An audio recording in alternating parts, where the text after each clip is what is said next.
জান্নাত কম্পিউটার একাডেমির পক্ষ থেকে সবাইকে আন্তরিক সালাম। আসসালামু আলাইকুম। আমি শেখ মাসুম। আজ থেকে শুরু হচ্ছে ফটোশপ লার্নিং। ওকে, আজকে যে পার্ট, এ পার্টে আমি ইন্টারফেস সম্পর্কে আলোচনা করব ফটোশপের। প্রত্যেকটা সফটওয়্যারের ইন্টারফেস সম্পর্কে না জানলে আপনি কাজ করতে পারবেন না। দ্যাটস ওয়াই আপনাকে ইন্টারফেস সম্পর্কে জানতে হবে। এজন্য আমি আজকের ইন্টারফেস সম্পর্কে আলোচনা করব।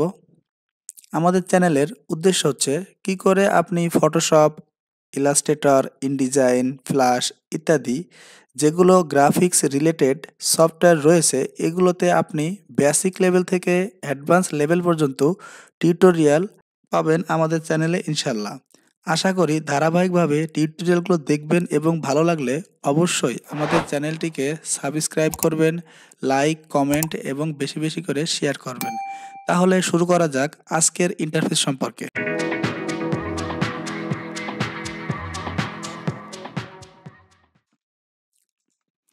প্রথমে যেটা দেখাবো সেটি হচ্ছে মেনু সম্পর্কে।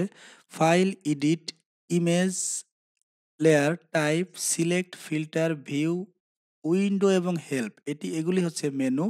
মেনুর অধীনে যেগুলো থাকে সেগুলো হচ্ছে সাব মেনু। প্রত্যেকটা সাব মেনুর একটি করে টিউটোরিয়াল দেওয়া হবে।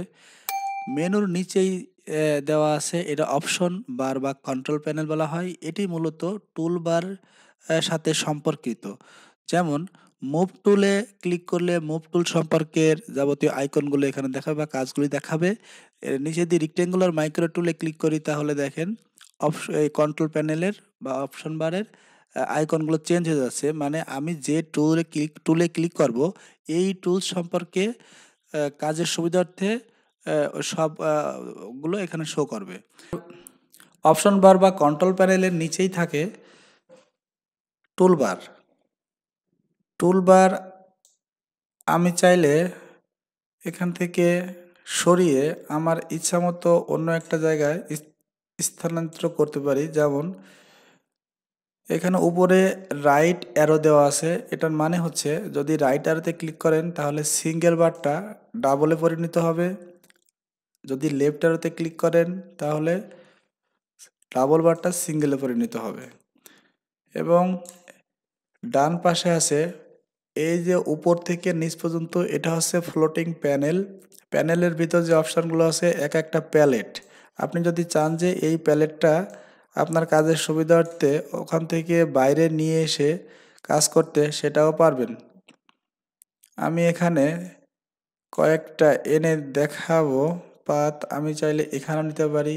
এখন যারা নতুন অবস্থায় কাজ করি, এটা যখন আনবেন হয়তো অনেকে প্রবলেমে পড়তে পারেন, এলোমেলো হয়ে যেতে পারে। যদি এরকম এলোমেলো হয়ে যায় তাহলে অপশন বারের ডান সাইডে ইসেনশিয়ালে ক্লিক করলে, রিসেট ইসেনশিয়ালে ক্লিক করলে এটা ঠিক হয়ে যাবে। যদি চান যে এখান থেকে আরেকবার আনতে, দেখেন আমি আরেকবার আনি। এটাকে ঠিক করতে গেলে উইন্ডোজ মেনু থেকে ওয়ার্ক স্পেস থেকে রিসেট ইসেনশিয়াল ক্লিক করলে ডিফল্ট আকারে হয়ে যাবে। ব্যাকগ্রাউন্ডের নিচে যদি আপনি কালার চেঞ্জ করতে চান, যেমন এই যে ডকুমেন্ট ব্যাকগ্রাউন্ড চেঞ্জ করতে চান, তাহলে রাইট বাটনে প্রেস করবেন। ব্যাকগ্রাউন্ডের নিচে মাউস পয়েন্টার রেখে রাইট বাটনে প্রেস করবেন। Black, dark grey, medium grey, light grey, এই কয়টা ডিফল্ট আকারে থাকে। যদি আপনার এই কয়টার ভেতরে একটাও চুজ না হয় তাহলে কাস্টমে যাবেন। কাস্টমে যেয়ে আপনার ইচ্ছা মতো কালার দিয়ে ওকেতে প্রেস করবেন, কালারটা পরিবর্তন হয়ে যাবে।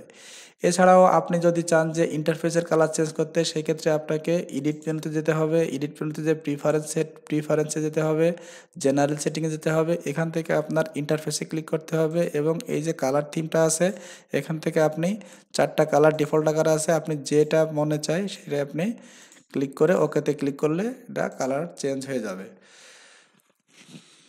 আশা করি আপনারা আমাদের এই টিউটোরিয়ালের শুরু থেকে শেষ পর্যন্ত থাকবেন এবং খুব ভালোভাবে কোর্সটি শেষ করতে পারবেন, সেই শুভকামনা রইল সবার জন্য। ভালো থাকবেন, সুস্থ থাকবেন। আগামী পর্বের আমন্ত্রণ জানিয়ে আজকের মতো এখানে বিদায় নিচ্ছি। আল্লাহ হাফেজ।